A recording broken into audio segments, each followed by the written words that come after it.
uh,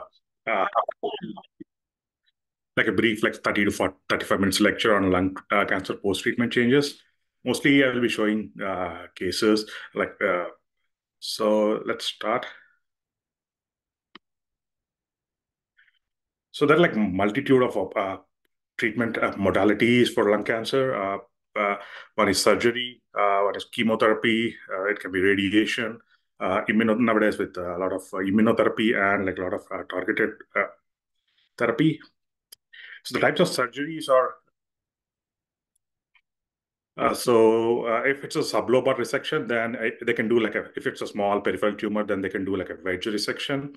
If it's involving like a large part of a segment, then they can do like a segmentectomy. And if it's involving central upper lobe or central portion of lung where they can't do like a typical segmentectomy or wedge resection, they'll take the lobe.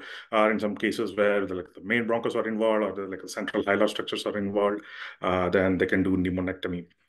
So there was no consensus whether for T1A or T1B, whether to do like a wedge resection or segmentectomy or lobectomy. There were like varied practices. Then there were like two landmark papers that were published in NAGM in like 2023 and 2024, where they compared like lobar versus sublobar resection for like a stage 1A non-small cell lung cancer. So then they found like the Lancet study actually found like the segmentectomy was more beneficial, but the NEGM studies also found like both are equally, they say, non-superior, non-inferior. So after that, I think the practice has been changed. So previously they were doing like an entire lobectomy. Then now the practice is they try to do either segmentectomy or like a wedge resection for this peripheral lung cancer, and they can do either by open approach, but nowadays mostly they do by VATS or like a robotic assisted at our place. If it's like a small tumor, they do like a robotic surgery most often. Then just brief words about pneumonectomy. So there are two types of pneumonectomies. One, if it's like a intrapleural and extrapleural. So extrapleural in the sense like they remove like the parietal pleura also, and like they can or they try to remove like if the part of diaphragm or like a pericardium is involved, so they try to remove that. So they call that like an extrapleural pneumonectomy. If it's just confined to the lung, then they just left open the parietal pleura and they just take up the lung, the visceral pleura, and all the lymph nodes. Uh, then coming to cases, yeah. So this is a case of right upper lobe adenocarcinoma. I can see this typical partly solid pulmonary nodule with central solid component. And you can, if I was trying to scroll, you can also see in this case there are like multiple additional ground glass nodules. You can see this is like a typical pattern. Sometimes you observe this like multifocal adenocarcinomas. So they try to resect this by doing like a right upper lobectomy. So here you can see like immediate post-op chest radiograph. They put a chest tube. Then they followed it up. So you can see like the post-surgical changes related to right upper lobectomy. I try to follow the airways starting from the carina. I can see here. There's like a surgical clip here. So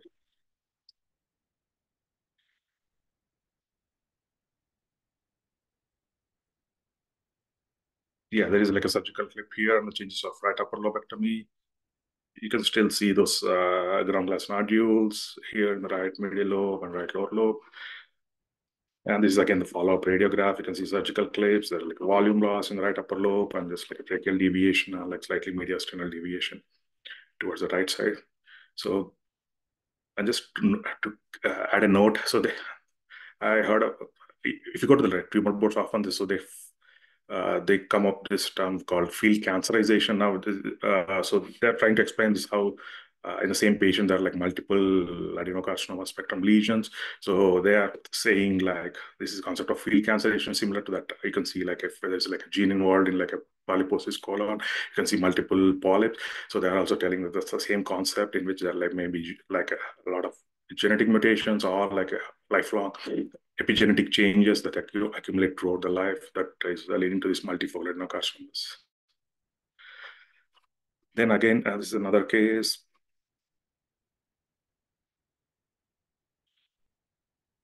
can see this is like a left upper lobe, but again, like a partly solid pulmonary nodule. Uh, then this is the usual post-op day one. They put a chest tube, and you can see at the left lung base, there are some atelectasis or like post-surgical changes, or some people call it post-surgical contusions. Then at the follow-up, you can see the expanded left upper lobe and the like left pleural thickening. Again, if you can see the CT chest. Again, if you track the left upper lobe bronchus, it's still there. And you can see the left lower lobe stump. This is like an expanded left lower lobe. So these are the usual post-surgical changes, like early and like late or chronic.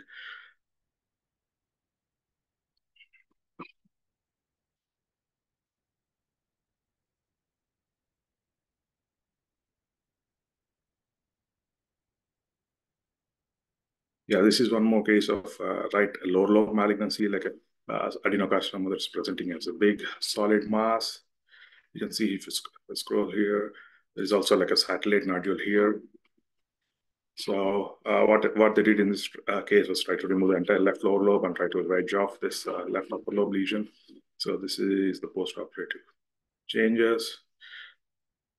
Again, you can see this like a surgical stump here, and the entire left lower lobe is removed. This part is occupied with a remnant aerated right upper lobe.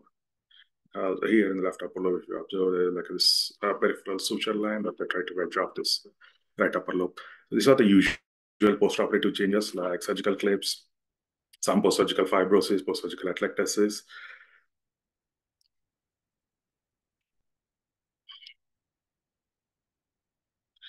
Then in case of pneumonectomy, at first you can see, so this is like the usual post-operative day one. The entire pleural space is usually filled with air, and then slowly fluid tries to accumulate in it by day four. They say like by day 4 to day 10, at least you'll see like the air fluid level till the mid hemithorax.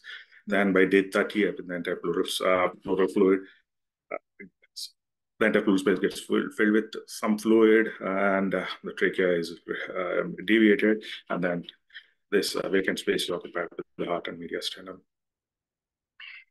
Again, this is the other case where like a usual post-operative changes, like a pneumonectomy. Day one, you see like big air collection with a chest tube, and then by day 4, day 5, you get to see like it's occupied with fluid, with some fluid levels, some emphysema, and by day 30, then the uh, entire air gets resorbed, and there's like the space is filled with some post-pneumatomy fluid and like a heart and mediastinum that goes towards the left side. So this was a case of, you can see the like left perihilar mass lesion that was involving the mediastinal structures. And it's also involving the mainstem bronchus here, resulting in left atelectasis. So this was actually a case of inflammatory myofibroplastic tumor. So they opted for like a lung pneumonectomy. So they removed the entire lung. So this is the CT image of a follow-up, how it looks. You can see you begin to see some post-pneumonectomy fluid, and like we said, like trachea, like the mediastinal structures are displaced towards the left side. You don't see any obvious residual or recurrent mass lesions. So this is the usual appearance, like in other CT images. You can see the mediastinum occupies the left chest, and there's usually some amount of fluid. There's some enhancement that's usually present. So we call it like just like a post-pneumonectomy fluid collection, and then just follows up.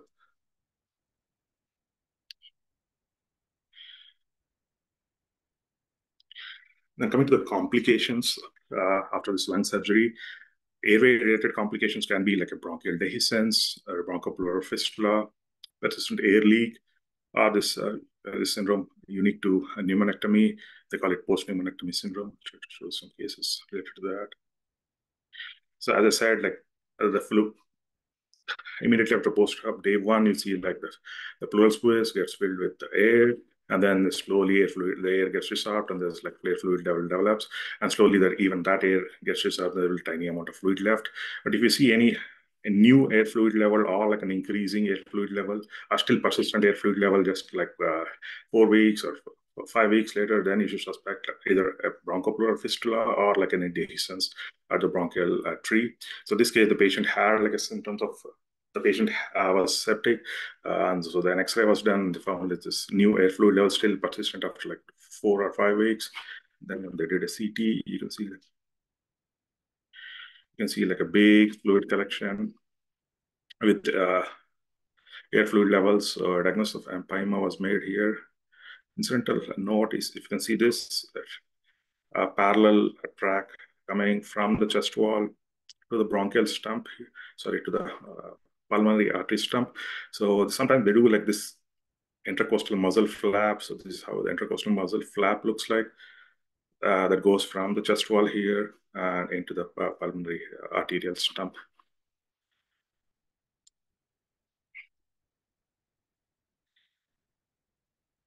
And one more, another example here. This is also like a post-pneumonectomy patient. So he was found to have like a persistent air fluid level. You can see along the chest wall, there are some surgical clips. And there are like this anterior thoracotomy changes.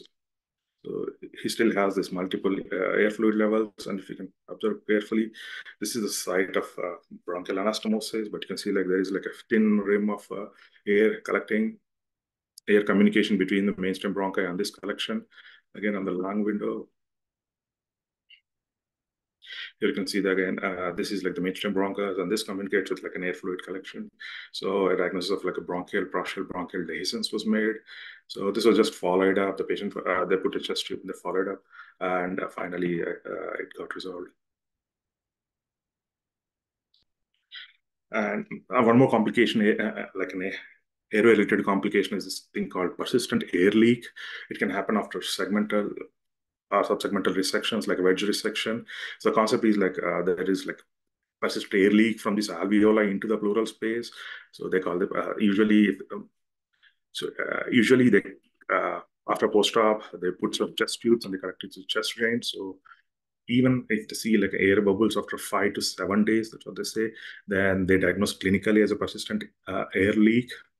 So this is the type of chamber they use. So the first they're like,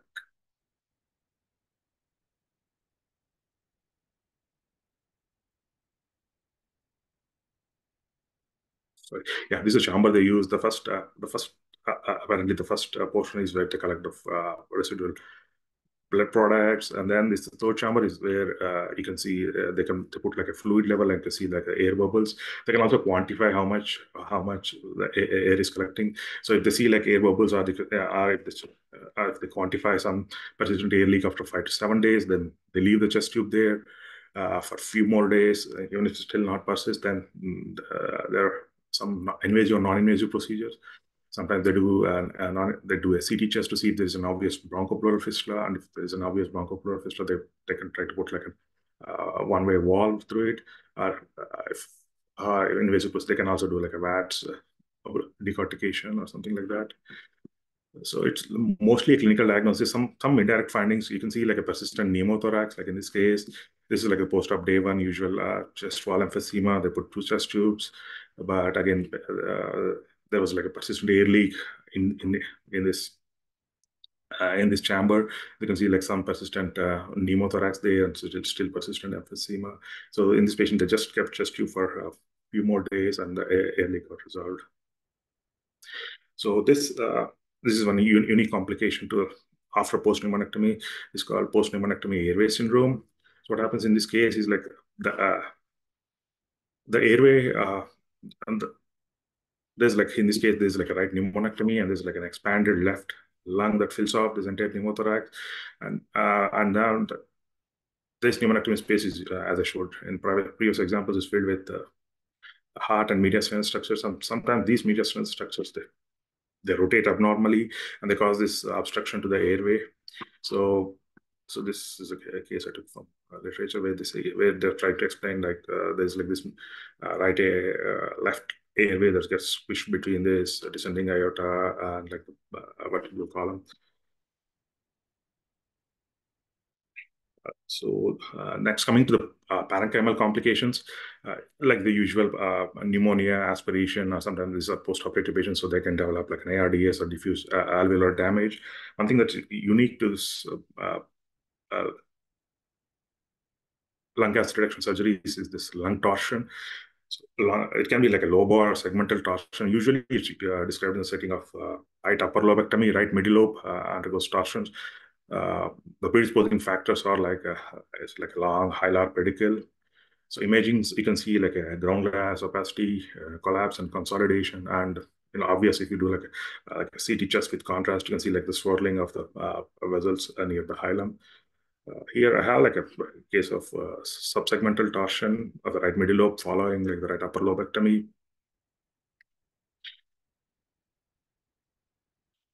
So if you can see here, trace these results here, oh, the right middle lobe.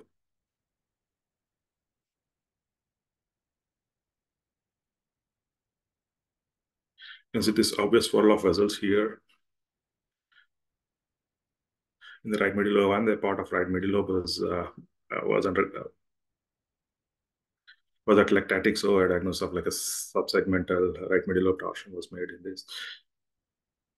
Again, you see this. You can see the torsion of this right subsegmental vessels there. And then pleural complications can be like a usual hemothorax, pneumothorax. Sometimes like the cystic duct goes posteriorly in the posterior mediastinum. So while doing pneumonectomy or sometimes during lobectomy, they can injure the cystic duct. Sorry, thoracic duct, and then they can have like a chylothorax. Then usual, I showed you a case of empyema. Rarely they can also injure like this esophagus during either pneumonectomy. I have a case. I have a case where there was like an esophagus leak or esophagus rupture following like an esophagectomy. So you can see there's like a lot of pleural collections. This they did like a contrast follow, so you can see like this hyperdense contents within this loculated effusions. So this is like a case of esophageal leak status post esophagectomy. Yeah. So again, esophageal pleural fistula or esophageal leak can happen, and then empyema, chylothorax, your usual hemothorax and pneumothorax. Yeah, this is a case of like a chronic hematoma or like a chronic pneumothorax. Sorry, hemothorax. So they were following. They did like a pneumonectomy for this lung cancer patient. They were following it, and on a contrast CT chest, they found like an enhancing and apparently enhancing area. So you can see they did like an MRI for the characterization. You can see on this pre-T1 axial fat sat, there's like hyperintensity. So that signifies like a blood product. So again, there was no enhancement on this post-contrast images. So it's like it's a diagnosis of like chronic hemothorax was made.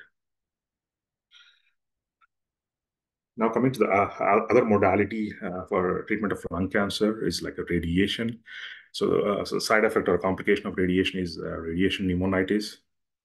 So there are like a lot of risk factors for radiation pneumonitis. One is like an old age, or if the patient is having like a smoking history, or if the patient is having like poor physiological function or a poor performance status, or sometimes if they do like a concurrent chemo radiation therapy, or if the patient has like a prior radiation, the risk of getting radiation pneumonitis is even more. It again depends upon radiation factors. They're giving photons or like protons. Nowadays with proton therapy, they were saying like the incidence of radiation pneumonitis is low. And again, the volume of lung radiated, total dose they gave, and fractions. So there are two phases in this radiation pneumonitis. One is like an acute phase where it occurs like in first it starts at an average of 3 to 4 weeks. The various radiological pictures are like it can be like a ground glass opacities or like consolidation or like an organizing pneumonia. And over time, what happens is like all this lung, because of radiation, they undergo fibrosis. So you can see like a volume loss, architectural distortion. You can see like a linear subsegmental scar. I'll show you some examples. So this was,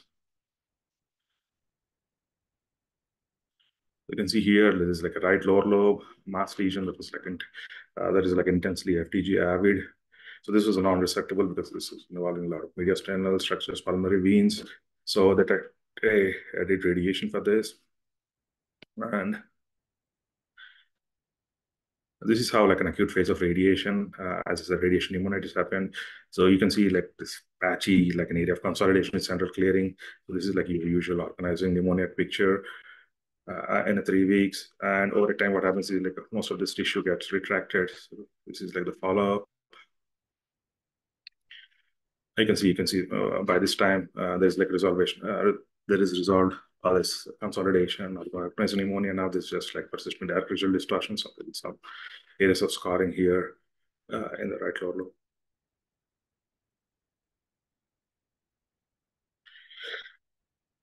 Yeah, so this is one more example where there's left lower lobe, partly solid pulmonary nodule with some solid component. So for invasive adenocarcinoma, the patient was not resectable. So they tried to radiate this. You can see in the acute phase, there are like this irregular areas of consolidation. But over time, I think most of this acute phase organizing pneumonia gets resolved and replaced by like linear scar, like an area of irregular fibrosis, or like post-radiation atelectasis, or like post-radiation fibrosis. This is one more case where there's like left perihilar mass lesion that's intensely FDG avid.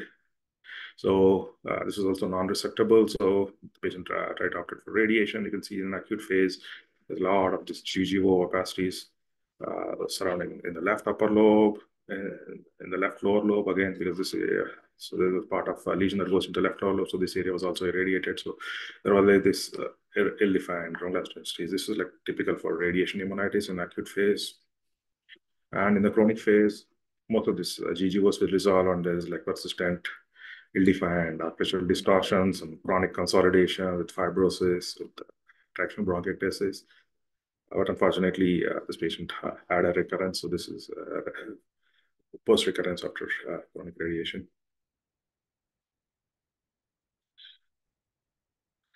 Then coming to the other modalities like a chemotherapy or nowadays with immunotherapy or like immune-mediated agents. So the overarching thing they call it is like a drug-induced pneumonitis. So it's like a diagnosis of exclusion. So yeah, you have to collaborate with clinical findings, with physiological findings, and radiological findings. You have to exclude all other etiologies first, like an infection, radiation, or like if it's a progression of disease. And typically, it improves with steroids. Yeah, imaging wise, they appear like multifocal ground glass opacities. They're like different patterns. So try to explain it to you. Then this, with advent of this immune checkpoint related inhibitors, there's like increased incidence of this checkpoint related immunitis. There's like 4, 5, or 6 patterns how they appear. Most common pattern that described is like an organizing pneumonia with like multifocal consolidations. Second most common is like a non-specific and like an NSIP picture where you see like a ground glass densities and subpleural aspect, and finally the terminate fibrosis. Or if it's really diffuse, both lungs are involved, it's like an ARDS or a acute interstitial pneumonia picture. The last three, bronchiolitis is pretty rare. It's like a central lobular ground glass densities, and hypersensitive pneumonitis is also, these are pretty rare. Usually these first three patterns are most commonly described, like an organizing pneumonia or like non-specific interstitial pneumonia or like an acute interstitial pneumonia. It's just like a diagram showing where the most common used chemotherapy, like an immune checkpoint related inhibitors is related to PD-1 and like a PD-L1 antibody. PD-1 inhibitors is or like pembrolizumab, they call it, or like trade name like a Keytruda, or ipilimumab, nivolumab. Now they invented it for melanoma or metastatic melanoma, that they're using it for renal cell cancers, like a non-small cell lung cancer. PD-L1 antibody is like durvalumab. So that's the usual that you use for lung cancer. So these are the two main sites of attack. One is PD-1 inhibitors, and one is like a PD-L1 antibody. So I'll just show you some examples. So this is the right upper lobe lung cancer, lung adenocarcinoma, that treated with radiation. You can see this is like the chronic phase of radiation, how it appears. Like there's volume loss, there's like chronic consolidation. You can see like artificial distortions and volume loss and like bronchiectasis. So the patient was started on like this immunotherapy drugs. You can see like multifocal patchy consolidations. So this is like the first most common pattern that they say like the organizing pneumonia. You can see some areas of clearing in some of these consolidations. So the patient was stopped and steroids was given, and most of this consolidation got resolved, but you can still see the faint areas of less densities at the site of prior radiation pneumonitis. Again, you can see this prior immunotherapy mediated pneumonitis, and you can see again this right upper lobe, this chronic consolidation, this is sequel of prior radiation. So this organized pneumonia pattern is the most common pattern that's been observed with this immune checkpoint related inhibitors.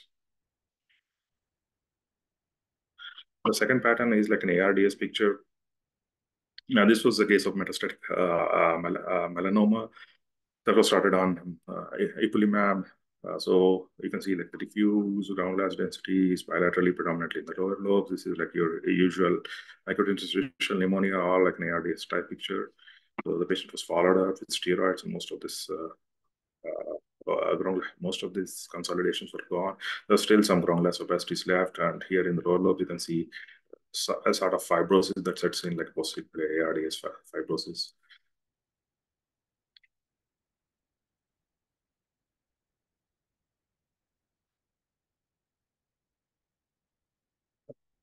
So again, this is the case of, I'll show you, this is the case of right lower lobe, perihilar, or infrahilar squamous cell carcinoma. You can see like a cavitation here that was involving the mediastinal structures. So you can see like this pulmonary vein was also involved. So this was deemed unresectable. So the patient underwent radiation.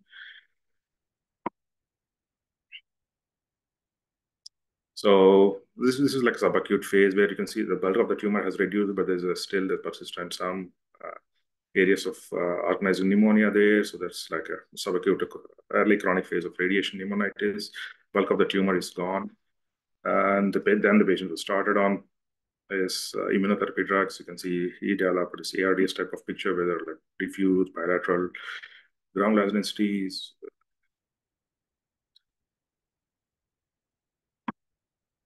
Then the patient was followed up.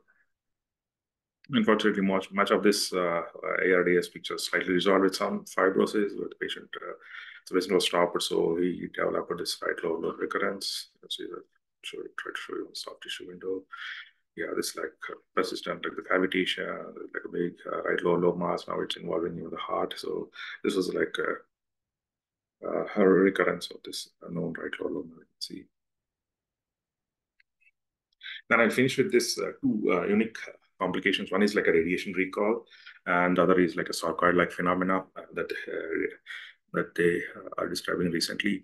One is radiation recall. So the concept is like patient underwent radiation, and after like 1 year or 12 months, the patient may start like another line of therapy, like a chemotherapy or like an immunotherapy, and that aerated tissue now develops like a pneumonitis.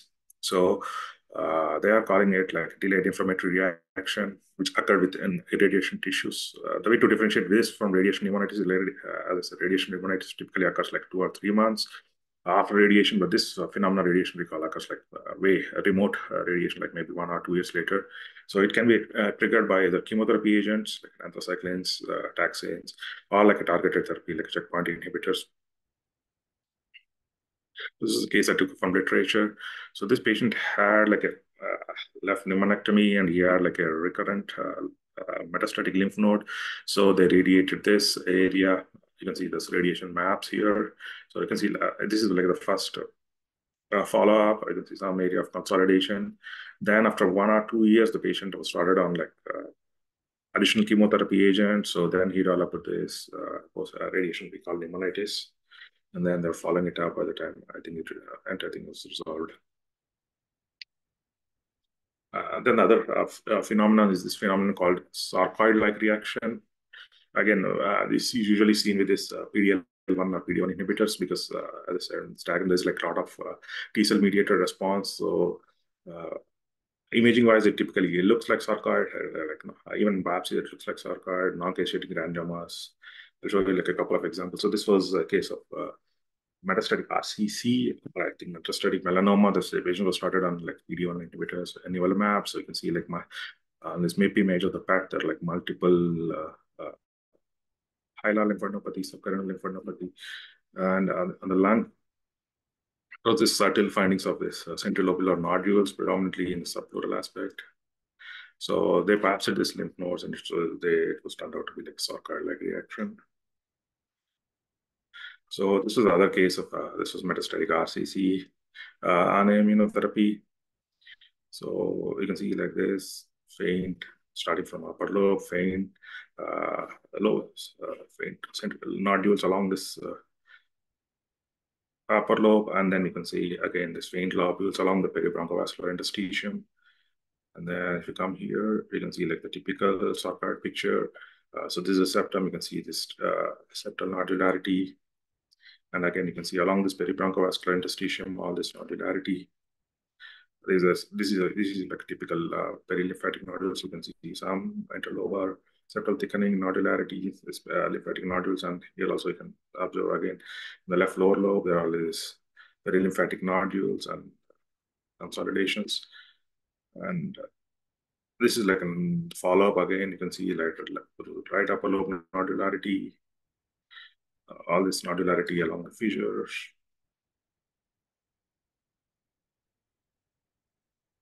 Now these nodules are becoming coalescent and they're forming these nodule coalescent consolidations here. So this is like a sarcoid, like picture or like sarcoid-like phenomena that's observed with this immunotherapy agents. I think that's it. I try to show you like a gross picture of like surgical, radiation, chemotherapy, and immunotherapy related complications. Thanks for the opportunity.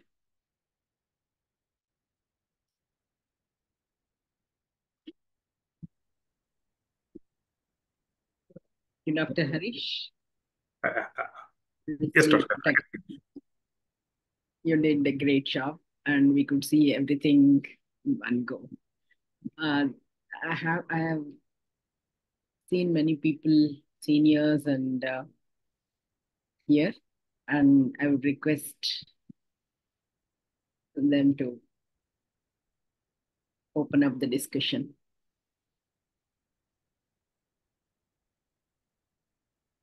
Dr. Ishwar.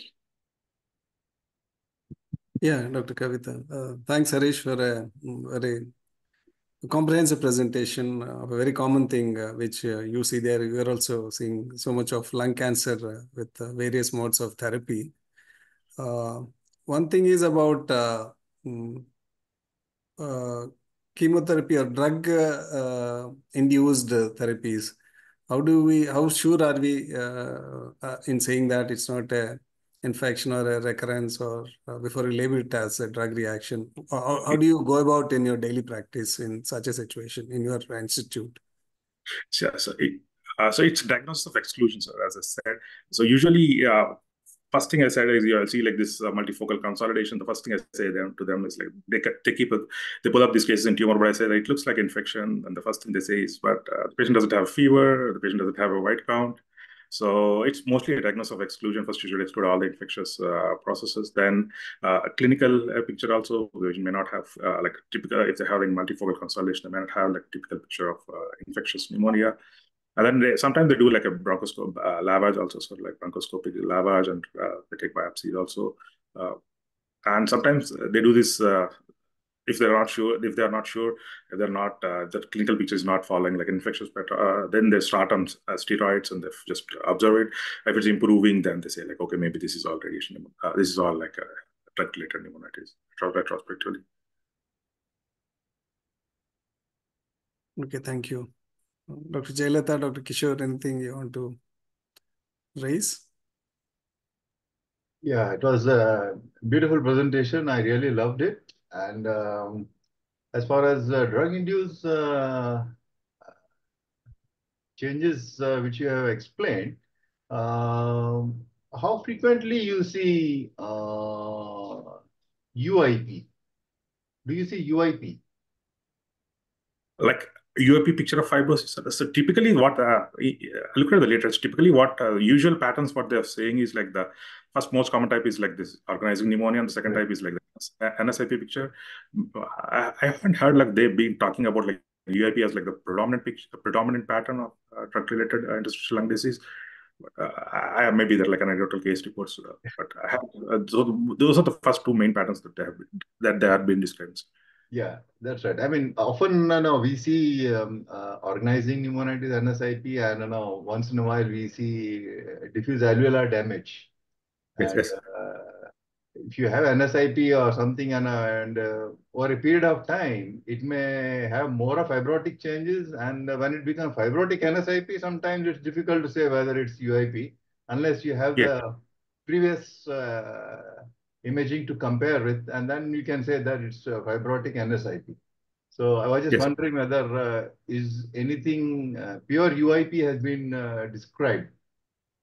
From what I heard, like I said, I haven't heard of pure UIP pattern being described. As you said, maybe it's like an NSIP picture that antibiotic fibrosis, and maybe there's like sometimes you can barely see, because of this tractional bronchiectasis. Sometimes it's difficult to differentiate from honeycombing. So at that time, I mean, it's difficult to say. And how commonly you see this sarcoid-like reaction? So I observed with this with immunotherapy related this checkpoint inhibitors. I have observed like 3 or 5 cases, sir.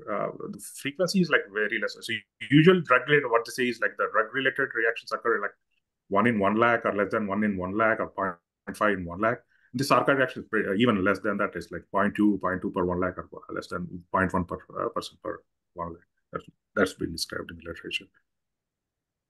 Yeah, in case of malignancies, if you have the typical features of perilymphatic nodules and all those things, then it's easy to predict. But suppose if there are no lung changes and it's only mediastinal and hilar lymphadenopathy, then how do you go about it? Yeah. So if it's like typical, if it's only, sir, if you see that amount, that exuberant mediastinal lymphadenopathy, the patient usually will have. If it's a metastasis, the patient will usually have it's like everywhere in abdomen. If it's like a abdominal malignancy, but even if it's like a lung malignancy, isolated mediastinal lymphadenopathy is bilateral symmetrical is very typical rate. Even if you see like if it's a metastatic, you will see some lung nodules, like a big masses or so. Sometimes you can't. Then they'll go for biopsy. Or sometimes they just follow it up and see whether it's improving, if it's stable or it's getting worse. So, if they're curious, they can always do a biopsy. All right. Thank you.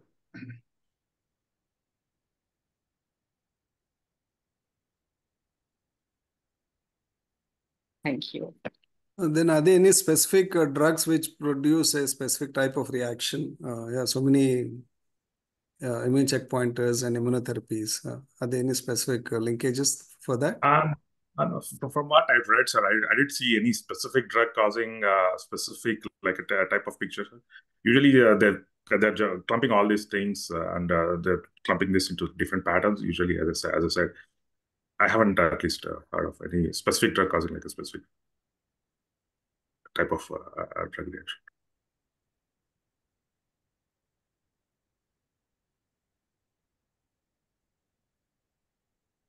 Thank you.